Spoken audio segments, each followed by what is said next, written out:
Deuteronomy chapter 26 व्यवस्था विवरण के पुस्तक उसकी 26 अध्याय को ध्यान करें।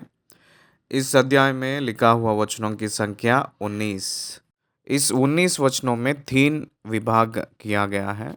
पहले वचन से लेकर 11 वचन तक धार्मिक रूप का नियम, विधि, कानून, रिलीजियस लॉस, प्रथम फल के बारे में प्रत्येक विषय। उसके बाद 12 वचन से लेकर 15वीं वचन तक दशमांश देने के विषय में विवरण। 16वीं वचन से लेकर 19वीं वचन तक लिखा हुआ वचन की भाग में लोगों को और परमेश्वर के बीच में व्यवस्था, एक प्रत्येक रूप का समझौता और दोनों का अंगीकार। ये विषय इस अध्याय में प्रामुख्य रूप में हमें दिखाई देती हैं। एक बात में कहना है तो परमेश्वर उस मिस्र देश से उन लोगों को छुड़ाकर कनान देश को उन लोगों को पहुंचाकर कनान देश की जाति जो वहाँ रह रहे हैं उन लोगों को भगाकर उन लोगों को, इस्राएलियों को, उस देश को निज भाग के रूप में देने के वजह से वो लोग परमेश्वर को एक धन्यवाद के रूप में प्रथम फल और दशमांश को ले आना है कहकर वो लोग कनान ना पहुंचने से पहले ही मूसा से प्रचार को उपदेश को पाए थे। ईस्वी पूर्व 1450वीं साल मूसा के मृत्यु के पहले दिन इस्राएलियों के दूसरे पीढ़ी को मूसा के द्वारा व्यवस्था फिर से उपदेश करने में ये 26 अध्याय हमें दिखाई दे रही है। तो आइए हम लोग पहले वचन से ध्यान करते हुए आगे बढ़े। व्यवस्था विवरण के पुस्तक 26 अध्याय उसकी पहली आयत। फिर जब तू उस देश में जिसे तेरा परमेश्वर यहोवा तेरा निज भाग करके तुझे देता है पहुँचे और उसका अधिकारी होकर उसमें बस जाए, तब अभी भी वो लोग कनान देश में पहुँचे नहीं। ना पहुँचने से पहले ही मूसा के द्वारा जो ये बातें उन लोगों को कहा जा रहा है, उपदेश दिया जा रहा है, जो वो लोग उस समय मोआब के मैदानों में टिके थे, उस संदर्भ में मूसा ने उन लोगों से कह रहे हैं, आप लोग परमेश्वर को जो देते हैं उस अर्पण के बारे में, आपको परमेश्वर ने जो दे रहे हैं उस निज भाग में उसका अधिकारी होकर उसमें बसे के बाद, उसमें पहुँचे के बाद इस प्रकार के रूप में आप लोग अनुकरण करना है कहकर कुछ धार्मिक रीति से धर्म के संबंधित रिलीजियस लॉस दे रहे थे। आप लोग ध्यान दीजिएगा, इसमें परमेश्वर की ईमानदारी दिखाई दे रही है। परमेश्वर होरेब के पास जानवरों को जो चरा रहे थे, मूसा को जब बुलाए थे, मेरी प्रजा की आंसुओं को मैंने देखा था, तू जाकर फिरौन के पास से मेरी प्रजा को छुड़ाकर यहाँ ले आ। इस होरेब के पास, सीनाई के पर्वत के पास वो लोग मुझे आराधना करेंगे। उन लोगों को जो दूध और मधु बहने वाली देश में मैं प्रवेश करवाऊंगा, पहुंचाऊंगा, इसलिए उन लोगों को छुड़ाने के लिए मैंने उतर आया हूं कहकर अपने ईमानदारीपन को इस्राएलियों के ओर दिखाए थे परमेश्वर ने। उस परमेश्वर के ऊपर इस्राएलियों के पहले पीढ़ी के लोग, मतलब मिस्र देश से जो छुड़ाए हुए इमीडिएट पीपल, ईमानदारीपन को प्रकट नहीं कर पाए थे। इसी के कारण मिस्र देश में 40 साल वो लोग गिर गए थे, असफल हो गए थे। उनकी संतान जो जवान संतान, जवानों की हिसाब इस 40 साल में उस जंगली के मार्गों में जो जन्म लिए थे, यात्राओं में जो मिस्र देश की गुलामी ना जानने वाले पहली पीढ़ी, अब मूसा ने प्रचार करने के वजह से वो लोग शिक्षित हो रहे हैं। दूसरी वचन, तब जो देश तेरा परमेश्वर यहोवा तुझे देता है उसकी भूमि की भांति भांति की जो पहली उपज तू अपने घर लाएगा, उसमें से कुछ टोकरी में लेकर उस स्थान पर जाना जिसे तेरा परमेश्वर यहोवा अपने नाम का निवास करने को चुन ले। देखिए, उस देश को प्रवेश किए के बाद में आपके परमेश्वर आपको एक अच्छा फसल, उपज आपको देंगे। आप बिना कभी भी जो नहीं देखे थे, उस समृद्धि का उपज आपके वश होगा, क्योंकि वो मोस्ट फर्टाइल्ड लैंड, दूध मधु बहने की अद्भुत रीति की बहुत अच्छा उपजाऊ करने वाली भूमि है वो। इसीलिए आप लोग परमेश्वर के सम्मुख आपके प्रथम फल को, आपके भूमि के फल को जो प्रथम है, all best, all first and best. देखिए परमेश्वर क्या चाह रहे हैं पता है? फर्स्ट एंड द बेस्ट, यही परमेश्वर ने अपने स्थान में चाह रहे हैं। इज़राइलियों को भी परमेश्वर की ईमानदारी को धन्यवाद के रूप में इस अर्पण को ले आना है। कहाँ लेकर आना है? परमेश्वर ने जो स्थान अपने नाम के निवास करने को चुन लिया है, उस तंबू पे, मिलाप वाली तंबू पे ले आना है। जब तक सुलेमान ने आया नहीं, तब तक मंदिर की परमानेंट कंस्ट्रक्शन नहीं था। तब तक मिलाप वाली तंबू में ही परमेश्वर यहोवा की संदूक रहते हुए चल रहा था। इसलिए उन लोग हर एक साल उनकी प्रथम फल को, उनकी बू फल को उन लोग मिलाप वाली तंबू पे जो याजक के पास ले आना है। याजक को और परमेश्वर को, याजक और परमेश्वर के बीच में प्रतिनिधि के रूप में नियमित किए थे। उन लोग परमेश्वर से बात करेंगे और परमेश्वर उनसे बात करेंगे, और याजक लोग प्रजा से बात करेंगे और प्रजा याजकों से बात करेंगे। दोनों के बीच में अनुसंधानकर्ता के रूप में परमेश्वर ही खुद उनको नियुक्त किए, जैसे हम लोग देख सकते हैं। ये लेवी लोग कौन हैं? उस 12 गोत्र के एक प्रतीक के रूप में परमेश्वर जो नियुक्त कर लिया था, एक प्रत्येक रूप की ट्राइब, गोत्रों में एक गोत्र है ये। परमेश्वर ने एक प्रथम संतान के पक्ष में नियमित करके, नियुक्त करके, वो उनके लोग हैं कहकर वो खुद चुनकर उनकी सेवा करने के लिए उनके सम्मुख उनको खड़ा किए थे। उस प्रकार के याजक लोगों को वो लोग प्रथम फल को लेके जाना है कहकर कहा जा रहा है।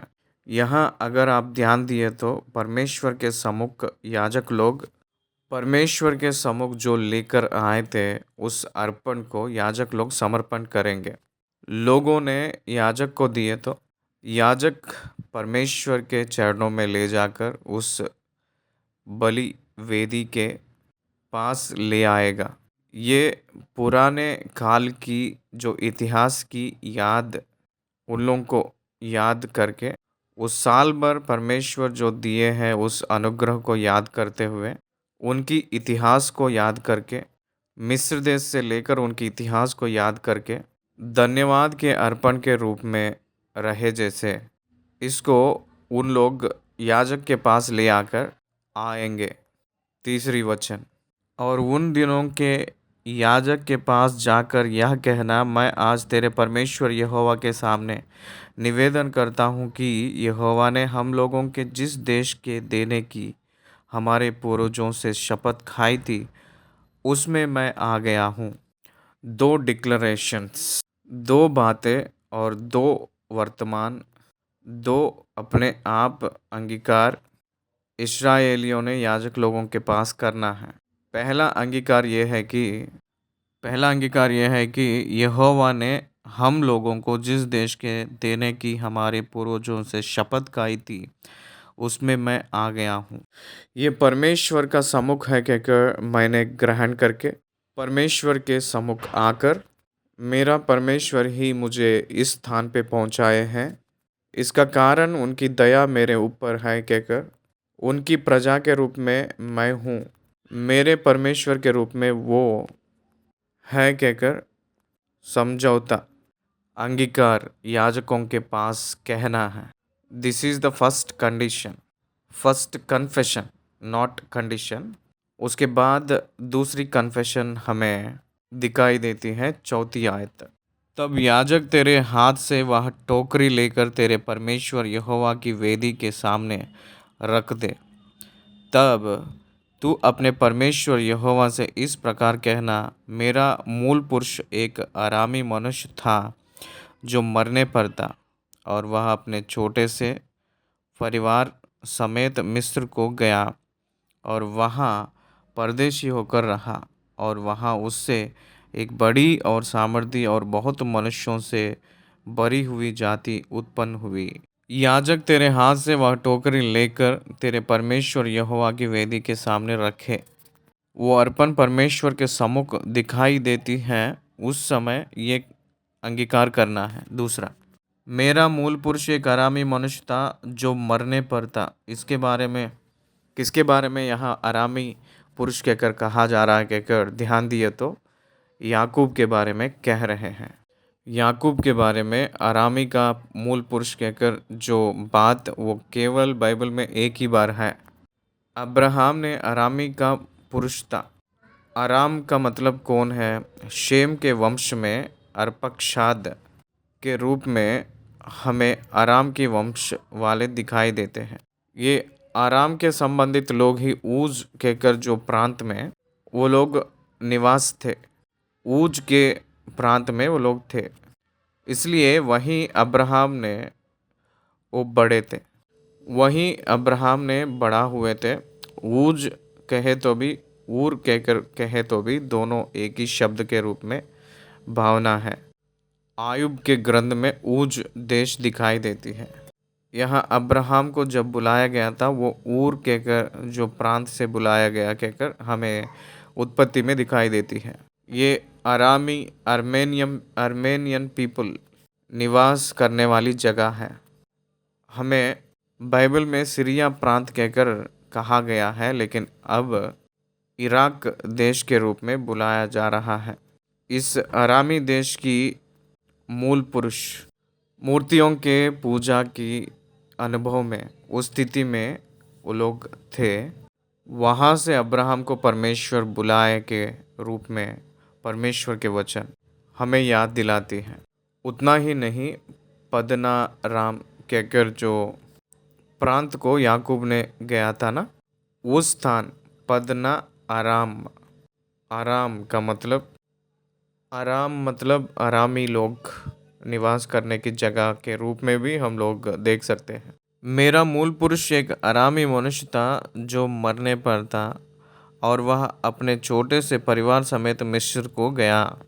जब ये कहे थे, याकूब के बारे में बात कर रहे थे। ये बात इस जगह पे ही केवल याकूब को आरामी व्यक्ति के रूप में, आरामी देशवासी के रूप में कहा गया है। छोटे से परिवार समेत यानी 70 लोग वो लोग गए थे। 70 लोग including Joseph and his sons, Joseph और उनके बच्चों के समेत 70 लोग, कुल मिला के 70 लोग हैं। 12 गोत्र लोग, उनके बच्चों में जो लड़के लोग को जब गिने थे 70 लोगों के रूप में याकूब उस देश में याकूब और यूसुफ के साथ मिस्र देश में प्रवेश किए, जैसे हमें उत्पत्ति का इतिहास हमें गवाही दे रही है।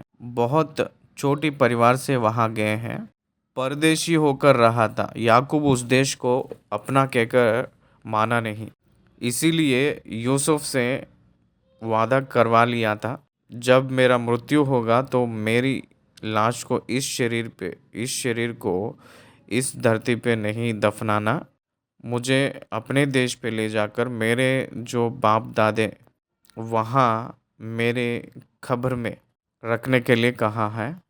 उसी प्रकार ने यूसुफ ने फिरौन की अनुमति से याकूब के मृतक देह को कनान देश में ले जाकर वहाँ ग्रैंड बरियल दिए थे। इसलिए वो परदेशी के रूप में ही मिस्र में था, और उसके बाद वहाँ उससे एक बड़ी और सामर्थी और बहुत मनुष्यों से भरी हुई जाति उत्पन्न हुई। 70 के रूप में जो गया हुआ याकूब की संतान परिवार मिस्र देश में 6 लाख लोग प्यादे ही वृद्धि के रूप में दिखाई दे रहे हैं। कितना विप्लवात्मक उस जनता का वृद्धि हो गई है। उस देश में जो थे वो लोग घृणा किए थे। कितना भी यत्न किए तो भी फिरौन ने इस्राएल की जनता को जो बढ़ोतरी को रोक नहीं पाया था। आखिरी में फिरौन ने जो पैदा हुआ जो सारे लड़के लोगों को कत्ल करने की आज्ञा दी है तो भी जब मूसा की काल आए तब इस्राएलियों की जनता गणन बढ़ते हुए ही आई थी।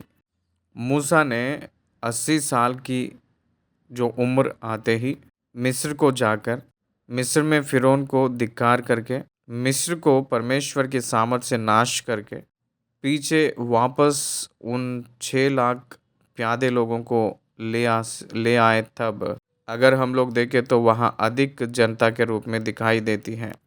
70 लोग 6 लाख लोग के रूप में वृद्धि होने का मतलब वो भी केवल प्यादे लोग, इसका मतलब पुरुष लोगों की संख्या था। स्त्री लोगों की संख्या अलग है, छोटे बच्चों की संख्या अलग था, 50 साल से ऊपर जो वृद्ध लोग की संख्या अलग थी। All together 20 lakhs people.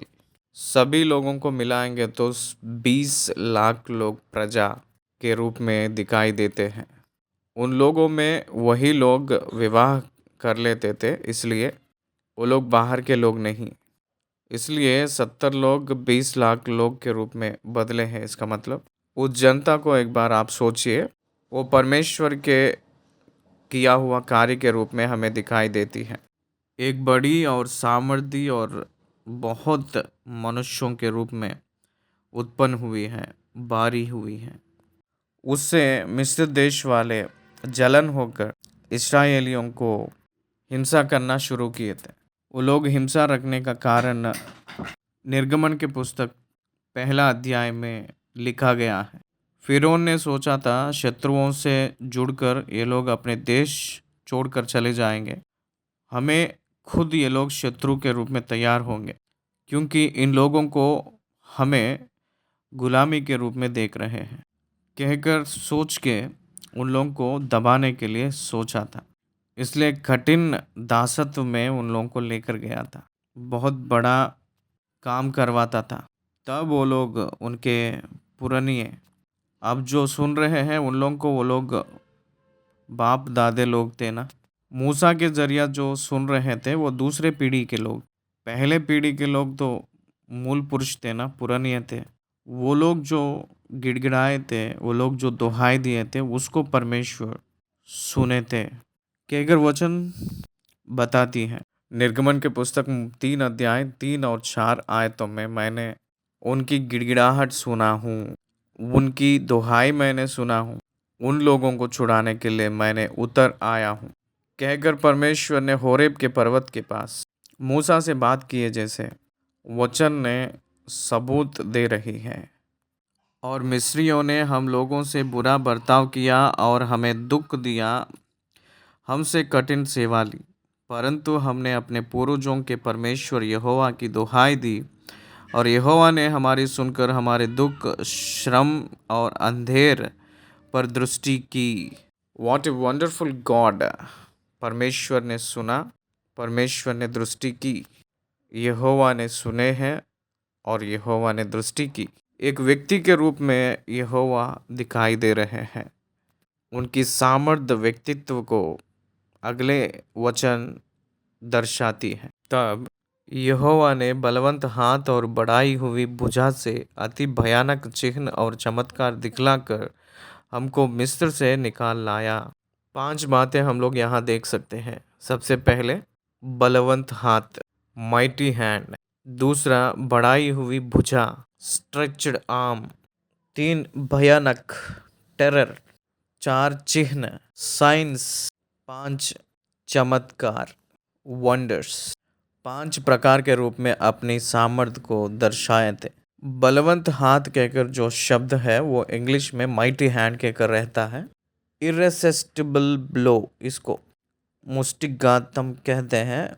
मुक्का से भी बहुत खतरा जो है, मुट्ठी को बांध कर दिए तो ना बचकर डर गए हुए हिल गए हुए समान कहकर अर्थ। बलवंत हाथ का मतलब अपने हाथ से ना छूटना। ये एक हथौड़ा का मार के जैसा लगता है। इसको वर्णन करने के लिए अगर हथौड़ा में बड़ा वाला जो होता है उससे शत्रु को मारे तो किस प्रकार के रूप में रहेगा, वैसा रहेगा परमेश्वर की बलवंत हाथ। एक दोस्त के लिए जो लड़ता है, दोस्त उसके रूप में यहाँ परमेश्वर दिखाई देते हैं। स्ट्रेच्ड हैंड, स्ट्रेच्ड आर्म का मतलब एक के बाद एक विजय देते हुए करने वाली कार्य, वो अपने अपने बल से उनके ऊपर पड़ा, ये अर्थ आती है। भयानक का मतलब टेरर, टेरर का मतलब फीलिंग्स ऑफ एंग्जाइटी, डर पैदा करने वाली 10 प्रकार की महामारियां उस देश के ऊपर इस्तेमाल किए थे। परमेश्वर की प्रत्यक्ष सम्मुख साइंस चिन्ह के रूप में, इसका मतलब एक पिलर को, एक खंबा को एक तरफ देखा जाएगा तो आग की खंबा, एक तरफ देखा जाए तो मेघ की खंबा यानी बादल की खंबा, मिस्रियों के ओर आग की खंबा और इजराइलियों के ओर बादल की खंबा के रूप में रहकर, एक तरफ आग की खंबा के रूप में इस्राएलियों के ओर रहकर, एक तरफ मेघ की खंबा के रूप में मिस्रियों के तरफ रहकर इस्राएलियों को मार्ग दिखाए थे और मिस्रियों को नखारे थे। एक ही खंबे पे एक तरफ आग एक तरफ बादल, यानी पूरा अंधेरा रहे जैसे उनके चिन्ह वो किए थे। वैसे ही मुंह खोलकर यकीन नहीं किए जैसे सुपर एक्शन, अपने आंखों से देखे तो भी यकीन नहीं करने वाली कार्य, अवाक हुए जैसे सुपर नेचुरल एक्शंस पूरा परमेश्वर उन लोगों के ऊपर बरसाए थे।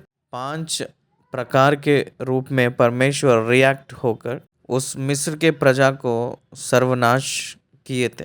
फिरौन के घमंड को संपूर्ण रीति से तोड़कर इज़राइल की प्रजा को अपने मिस्र देश से अपने बल बुझा, अपने बलवंत हाथ से एक झील अपने बच्चों को अपने भुजा में अपने कंधे पे रखकर कैसे लाती है, वैसे अपने पंखों के ऊपर रखकर आए जैसे परमेश्वर इस्राएल की जनता को मिस्र देश से बाहर अपने स्वयं लेकर आए थे। ये कितना महान की प्रक्रिया है। और हमें उस स्थान पर पहुंचाकर, देखिए वहाँ से मिस्र से निकाल लाया और हमें इस स्थान पर पहुंचाया।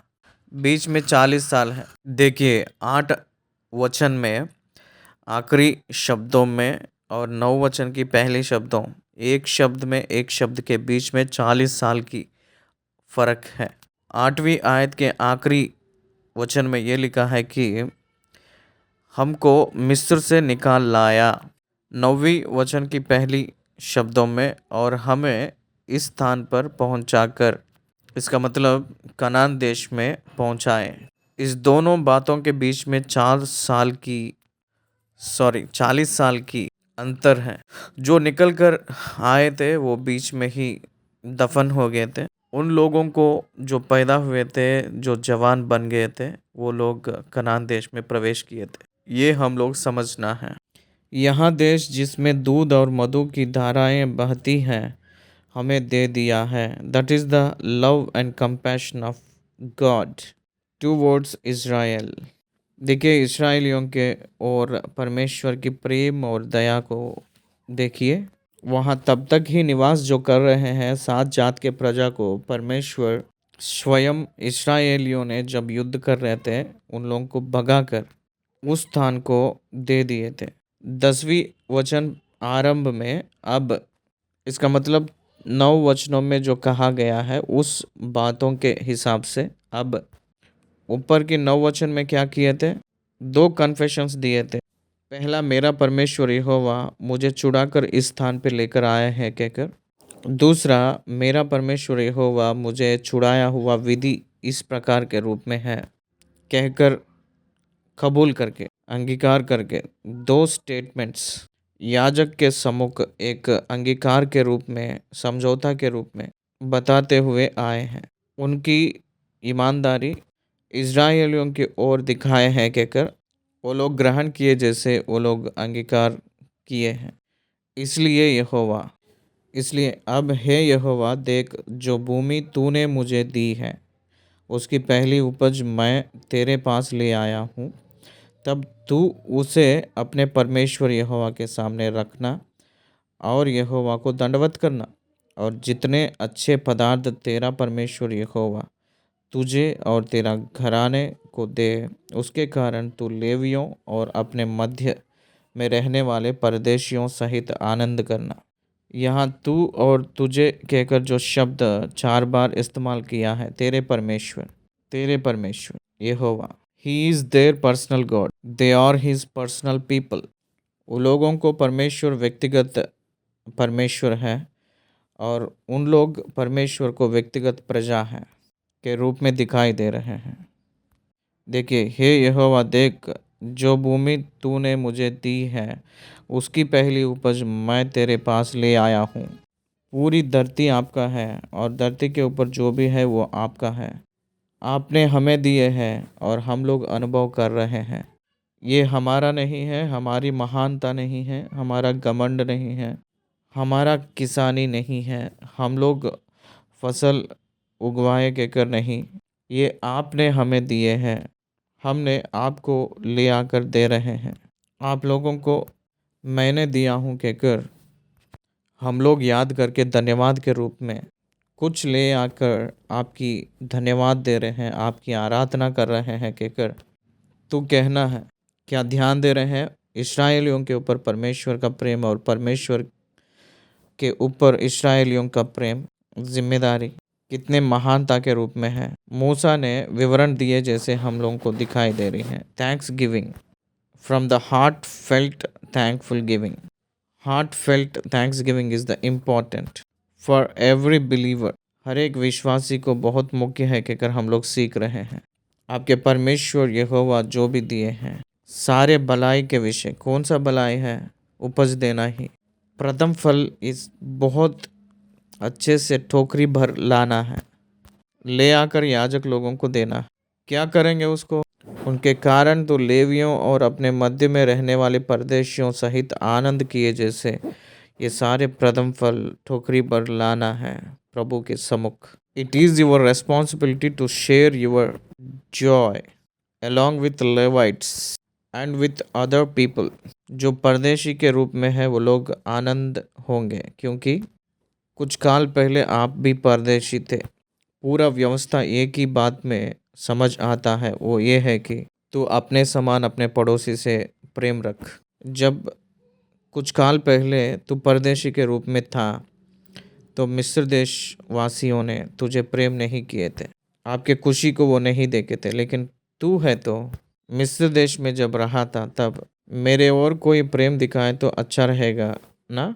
वैसे ही परदेश में भी परदेशी लोग ये सोचते हैं कि उनके ऊपर प्रेम दिखाने के लिए चाहते हैं।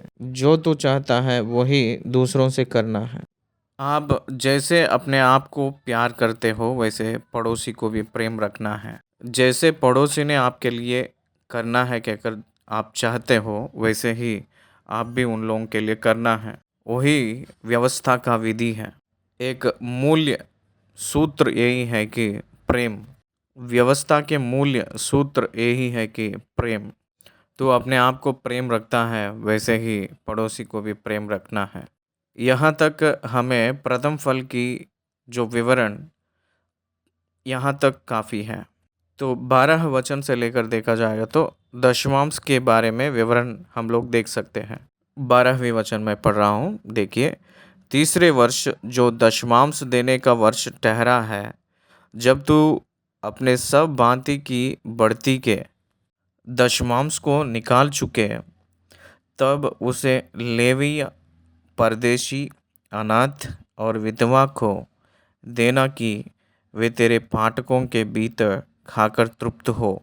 और ध्यान दीजिए यहाँ तीसरी वर्ष 12 वचन में शुरुआत में देखेंगे तो तीसरी वर्ष जो दशमांश देने का वर्ष ठहरा है, यानी प्रत्येक दशमांश। वास्तविक तौर से इस्राएलियों को 3 प्रकार के दशमांश के बारे में कहा गया है। 3 टाइप्स ऑफ टाइथ्स।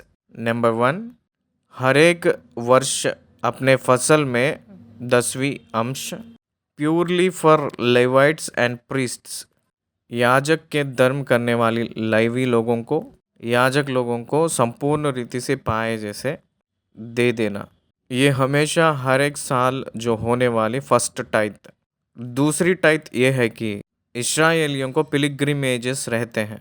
इसका मतलब हर एक साल 3 बार उन लोग पुरुषों ने उस मंदिर पे जाना है। 3 बार साल में प्रामुख्य के रूप में वो लोग कोई भी जगह पे कोई भी प्रांत में रहे तो भी यरूशलेम में जो मंदिर में आने का नियम प्रामुख्य है। उस प्रकार के रूप में आने के लिए जो पिलग्रिमेज एक्सपेंसेस मीट होने के लिए एक प्रत्येक दशमांश को निकालना है। ये सेकंड टाइथ है। उसके बाद तीसरी टाइथ ये है कि 6 साल फसल डालते हैं और 7वें साल विश्राम का साल है। 6 साल में 2 भाग करके 3 साल के बाद और 3 साल के पहले, इसका मतलब 3 इयर्स में बीच में 6 साल के बीच में 3 साल के बीच 3 साल खत्म हुई कहकर अर्थ आती है। परमेश्वर ने आपको फसल दिए हैं, इसलिए उपज में से प्रत्येक दशमांश 4 लोगों के लिए निकालना है। ये टेम्पल की स्टॉक हाउस में डालने की दशमांश है, क्योंकि उसको याजक लोग उस कंट्रोल में रखकर उस दशमांश से 4 लोगों को वो लोग तसल्ली देते हैं। 1 लेवी लोग हैं, 2 परदेशी हैं, 3 जो पिता नहीं है उन लोगों को, 4 विधवाओं के लिए। इन लोगों को कभी भी कोई भी नीड आए तो याजक लोग इस फंड में से, इस टाइथिंग में से निकालकर उन लोगों को बचाते हैं। देखिए सिस्टम कैसा है। ये फीडिंग सिस्टम कितना अद्भुत रूप से परमेश्वर ने जो नियुक्त किए हैं इस्राएलियों को। 12 गोत्र के लोग काम करके कमाना है। वो लोग जो भी कमाते हैं उसमें जो लाभ आता है उसमें से निकाल कर दशमांश ले आकर लेवी लोगों को देना है। वैसे ही वो लोग जो कमाते हैं उसमें से विधवाओं को देना है। इसलिए गरीबों के और परदेशियों के ओर, लेवियों के ओर और अनाथों के ओर परमेश्वर जो दिखा रहे हैं वो तरस पोषण की विधि को देखे तो, व्यवस्था को पालन किए तो आप लोग में कौन गरीब होंगे कहकर प्रभु जो पूछे थे वो निश्चय वास्तव था, वास्तव है। इसलिए इस्राएल में हर एक व्यक्ति आनंद से रहना है। हर एक व्यक्ति अपना कमियों को पूरी किए जैसे रहना है। उन लोगों की सामाजिक परिस्थिति के हिसाब से उनकी स्थिति, उनकी बुराई स्थिति को ना देखकर सपोर्ट ना करके नहीं रहना है, लेकिन अपने भाई लोगों के जैसे सपोर्ट किया जाना है और उन भाई लोग उन लोगों को उठाने की स्थिति में रहना है। और एक के बाद एक शरीर किस रीति से सपोर्ट के रूप में रहता है, लॉयल के रूप में रहता है, वैसे इजराइलियों ने रहना है। वो परमेश्वर की नियुक्त हैं। 13वीं वचन, और तू अपने परमेश्वर यहोवा से कहना, मैंने तेरी सब आज्ञाओं के अनुसार पवित्र ठहराई हुई वस्तुओं को अपने घर से निकाला और लेवियों, परदेशी, अनाथ और विधवाओं को दे दिया है। तेरी किसी आज्ञा को मैंने ना तो टला है और ना भूला है। 8 एक्शंस यहाँ दिखाई देती हैं। घर से निकाला, दे दिया, मैंने ना तो टाला, मैंने तेरी सब आज्ञाओं के अनुसार पवित्र ठहराई, ना भूला है, सुन ली, आज्ञा के अनुसार किया है। इस प्रकार के बातों 8 एक्शंस हमें दिखाई देती हैं। एक बार ध्यान देंगे। मैंने तेरी सब आज्ञाओं के अनुसार पवित्र ठहराई हुई वस्तुओं को अपने घर से निकाला और लेवियों, परदेशियों, अनाथ और विधवाओं को दे दिया है। तेरी किसी आज्ञा को मैंने ना तो टाला है। यस, परमेश्वर के वचन में, परमेश्वर की आज्ञाओं में किसी को भी मैंने नहीं टाला कहकर हर एक इस्राएली परमेश्वर के सम्मुख कह सकना है। कहना चाहिए, दैट शुड हैपन, वो होना चाहिए। उसके बाद किसी को भी ना भूला है। देखिए कन्फेशंस कैसे हैं। मैंने तो भूल गया हूँ कहकर बोले तो नहीं चलेगा। गलती हो गई कहकर कहे तो नहीं होगा। Be aware of all kinds of law of God, परमेश्वर के न्याय और धर्म की शास्त्र आप कभी भी भूलना नहीं। इसलिए 13वीं साल आते ही यहूदियों ने व्यवस्था को वो लोग रट के रखना है। कानून को वो लोग नस नस में बैठाना है। कानून पता चले तो जिम्मेदारी आएगा। कानून पता चले तो लॉ एंड ऑर्डर कंट्रोल में रहेगा। उस कानून पता चले तो क्राइम रेट कम हो जाएगी। मेरे प्रिय भाई और बहन, कौन सी क्राइम को कौन सी पनिशमेंट हो, संपूर्ण रीति से पता चले तो, नॉलेज रहे तो उस व्यक्ति ने वो क्राइम करने के लिए डरेगा, बहुत सावधान रूप में रहेगा। इसलिए इस्राएल देश संपन्न देश यानी धनी देश के रूप में बदलने के लिए सारे दुनिया के सारे देश को एक सवाल के रूप में बढ़ने की, वृद्धि होने की, वहाँ जो है वो लॉ कानून उसकी इम्पोजिंग सिस्टम कारण है। उन वस्तुओं में से मैंने शोक के समय नहीं खाया और ना उनमें से कोई वस्तु अशुद्धता की दशा में घर से निकाली। Never miss use the law, और ना कुछ शोक करने वालों को दिया। मैंने अपने परमेश्वर यहोवा की सुन ली, मैंने तेरी सब आज्ञाओं के अनुसार किया है। इस फंड में से जो मर जाते हैं उन लोगों के फ्यूनरल एक्सपेंसेस के लिए भी देते थे। वैसे ही जब कोई मरता है तो उन लोगों के बंधु मित्र लोग जो आते हैं मॉर्निंग डेज कुछ दिन तक विलाप दिन को पालन करते थे, तब उन लोगों की फीडिंग के लिए भी इसी फंड में से देते थे। मूर्तियों के लिए हो या मरे हुए लोगों के हो, वो कर्जा नहीं करते थे। ये कुरिन्थियों की कलीसिया को भी पौलुस ने बताए थे। मूर्तियों के सामने जो अर्पित किए हुए अर्पण को हम खाते नहीं कहकर। इसलिए ये धन लोगों की ज्योति या लोगों की लाभ के लिए इस्तेमाल करने के लिए एक स्पेशल टाइथ के रूप में थर्ड टाइथ देना है कहकर कहा गया है। 15वीं वचन, तू स्वर्ग में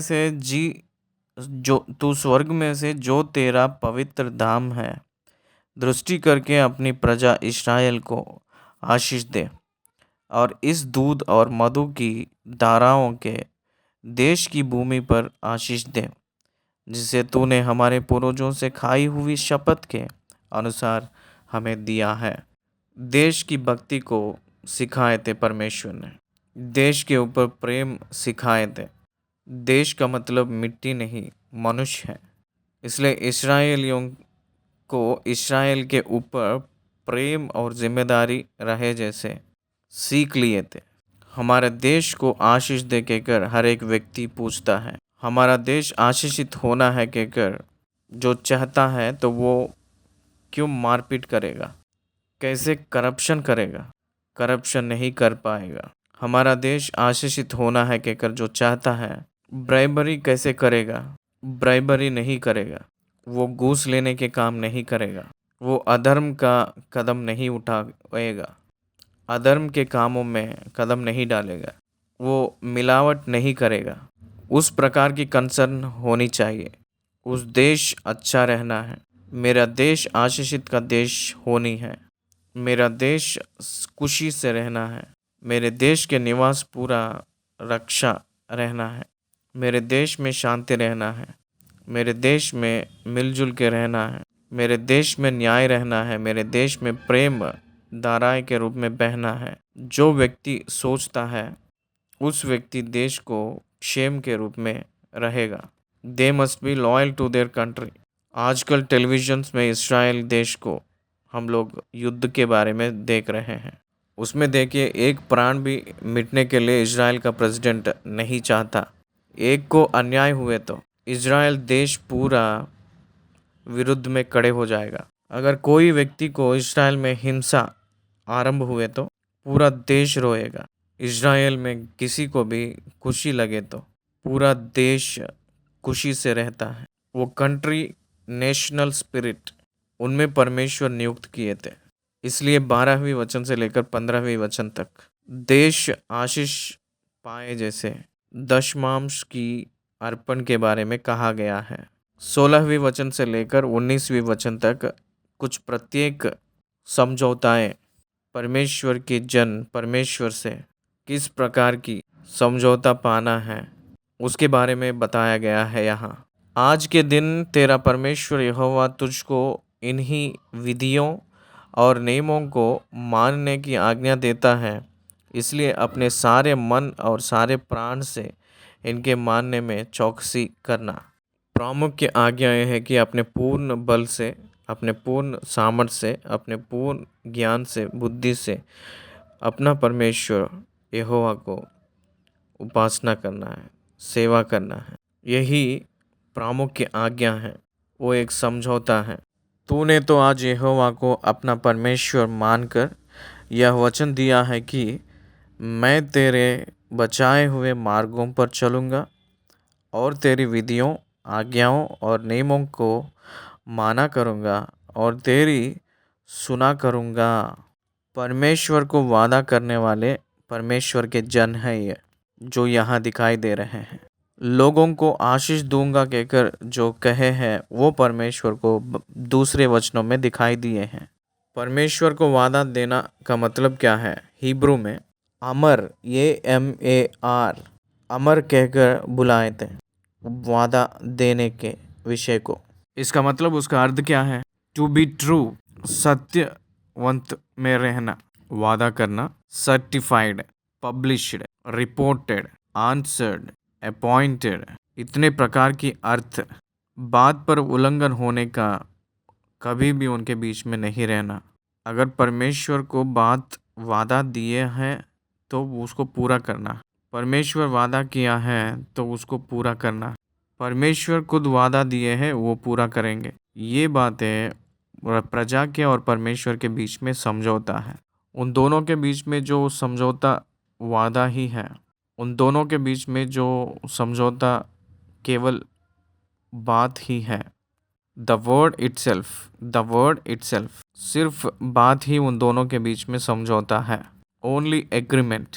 और यहोवा ने भी आज तुझको अपने वचन के अनुसार अपनी प्रजारूपी निज धन संपत्ति माना है कि तू उसकी सब आज्ञाओं को माना करे और कि वह अपनी बनाई हुई सब जातियों से अधिक प्रशंसा, नाम और शोभा के विषय में तुझको प्रतिष्ठित करे और तू उसके वचन के अनुसार अपने परमेश्वर यहोवा की पवित्र प्रजा बना रहे।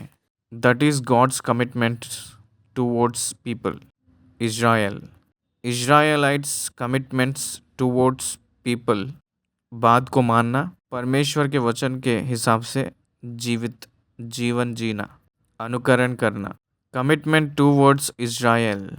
इज़राइल के पक्ष में परमेश्वर के कमिटमेंट ये है कि उन लोगों को नाम की ऊंचाई, बड़ाई और बड़ा नाम, प्रशंसा, प्रतिष्ठित और नाम आज भी वही दिखाई दे रही है। आज भी पूरे दुनिया के विषय में देखा जाए तो महान देश के रूप में, बहुत ज्ञानी के देश के रूप में, अद्भुत रीति के देश के रूप में दिखाई दे रही हैं। इज़राइल देश बहुत पहले ही वादा किए थे। आज भी परमेश्वर जो वादा किए थे, महान नाम और प्रशंसा और प्रतिष्ठित दूंगा कहकर कहे थे, बाकी देशों से भी अब दिए हैं। इस्राएलियों को जीतना आसान बात नहीं है कि अगर इस्राएलियों को एक महान नाम दिए थे। केवल इस्राएल को ही नहीं, यीशु मसीह के नाम के ऊपर विश्वास जो करते हैं, हर एक मसीह वालों को परमेश्वर यही वादा दे रहे हैं, नाम, प्रशंसा। जब हम लोग परमेश्वर के वचन के अनुसार चलते हैं, परमेश्वर के मार्गों पर चलते हैं, परमेश्वर के वचन के पीछे हो लेते हैं, ऑटोमेटिकली परमेश्वर की ओर से हम लोग को बड़ाई होगा।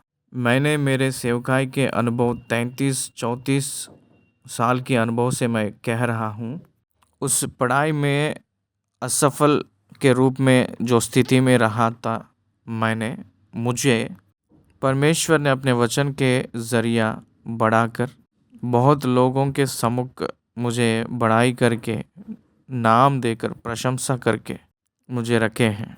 गॉड हैज़ एग्ज़ास्टेड मी। परमेश्वर मुझे बड़ाई किए थे, मुझे अच्छा प्रशंसा दिए थे। ये मेरे ओर से नहीं है, ये परमेश्वर का महान अनुग्रह था।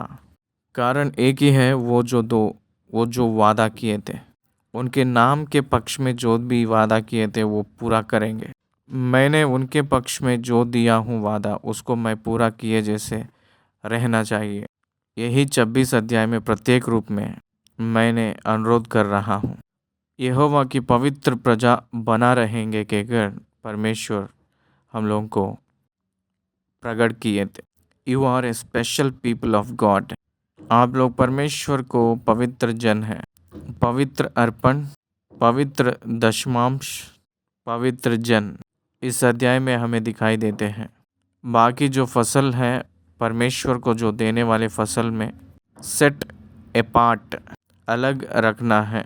इसका मतलब that will become a Holi offerings, Holi tithing, Holi people. पवित्र जन के रूप में परमेश्वर इस्राएलियों को बुलाए थे, हमें बुलाए थे। मसीह वाला परमेश्वर को पवित्र जनता है। अंधेरे में से उजाला में आने वाले आश्चर्य रूप की जनता मसीह वाले हैं। यीशु मसीह को जानने वाला जो व्यक्ति इस्राएल की जनता में गिना गया है, यीशु मसीह को अंगीकार करते ही तुरंत उस व्यक्ति के सब जीवन के ऊपर परमेश्वर ने अधिकार को पाए हुए संपूर्ण रीति के जिम्मेदारी को स्वीकार करना परमेश्वर उस व्यक्ति के ऊपर लेंगे कहकर परमेश्वर के वचन कह रही है। वो जो चलता है, उठता है, बैठता है, हमेशा सब उनके वचन में हो जाएंगे।